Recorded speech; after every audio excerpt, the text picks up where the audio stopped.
I have to apologize for not sending out my researcher herself because she's much more attractive than I am. In any case, she asked me to give you an update, and I'll try to give it to you now.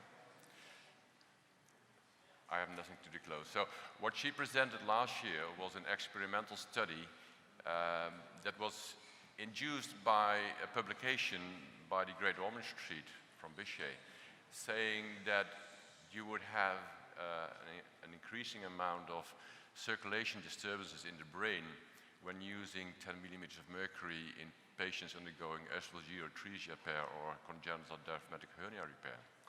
So that was very disquieting, and that's induced us to undertake this study with piglets, 4-kilogram piglets, where we divided them into two groups of 5 millimeters and 10 millimeters of mercury, and applied a 1-hour intrathoracic carbon dioxide insufflation.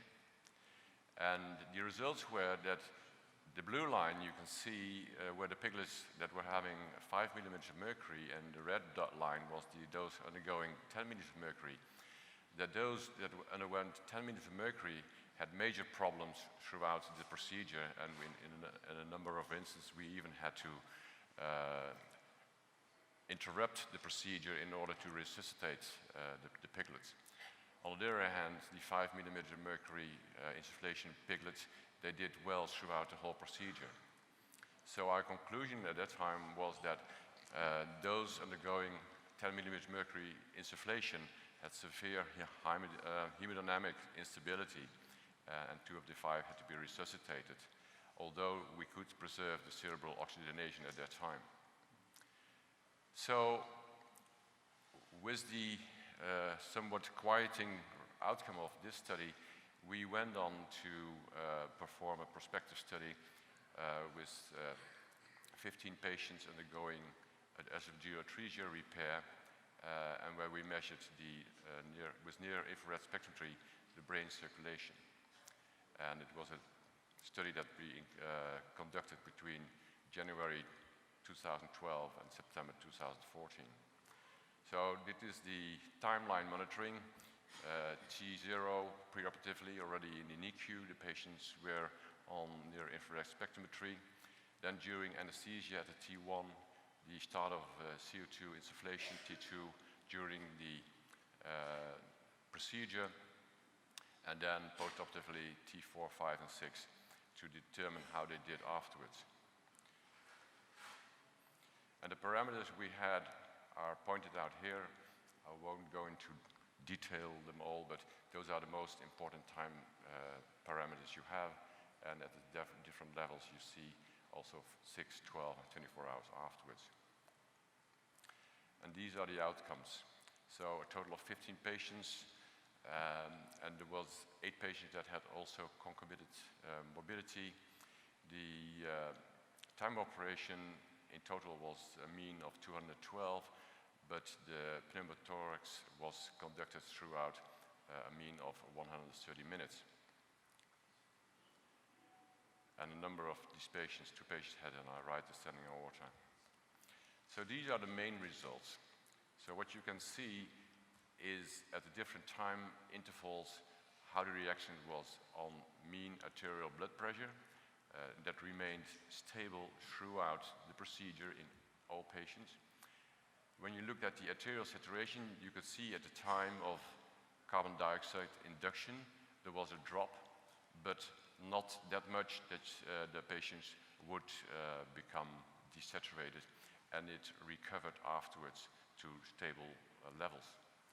Also for the PCO2, at T2 you could see a temporary increase, but then again with regulation of the ventilation frequency, adding some volume infusion or starting up with some inotropics, they recovered well and remained stable.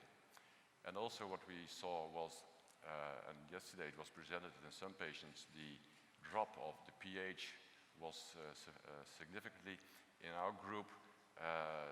Although it did drop at the beginning of the insufflation, and it was significantly, it remained within acceptable levels.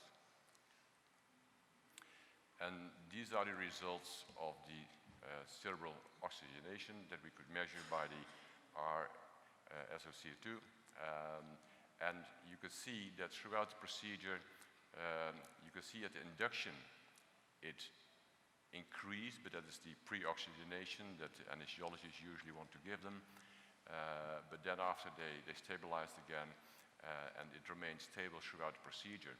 And this red line is the low threshold that we would accept, but you see that none of the intervals at any time reached such low levels. They all remained within a stable level throughout the procedure. So, in general, you can see that the mean arterial blood pressure remained stable. The arterial saturation during induction of the carbon dioxide initially decreased but recovered. The POC initially increased, but then it was returned to normal levels, as well as the pH levels. And the cerebral oxygenation increased during anesthesia, and that probably is due to the fact that if you have a slightly elevated carbon dioxide level, that gives a vasodilatation of the vessels, and that increases your brain oxygenation, so it even has a positive effect.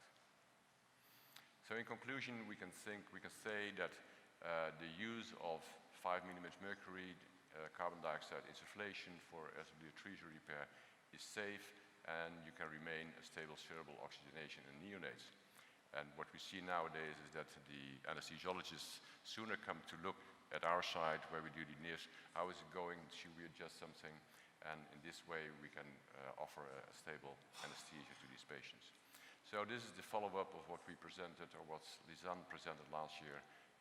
And I think this is a very positive perspective for performing the thoracoscopic repair of esophageal atresia. So this is the whole team together who are working on this project, and it was a pleasure for me to present this on her behalf. Thank you for your attention.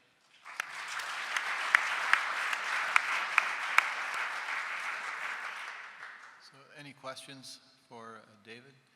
I have one. So this is phenomenal, and it's really validates what we've been doing. I know a lot of people struggle with their anesthesiologists and neonatologists who are concerned about this very problem. So when you insufflate, how fast do the babies recover from the initial insufflation? Because it is, when you insufflate and you have some period where they seem to deteriorate a little bit, but then they get better. Do you know about how fast that occurs, or how long you should wait? And what do your anesthesiologists do? What interventions do they do to help the baby recover? What we usually do is they start increasing the frequency. So with the same minute volume, you increase it up to 40, 50, or even 60. And then you wait until the patient has recovered and returns to normal values.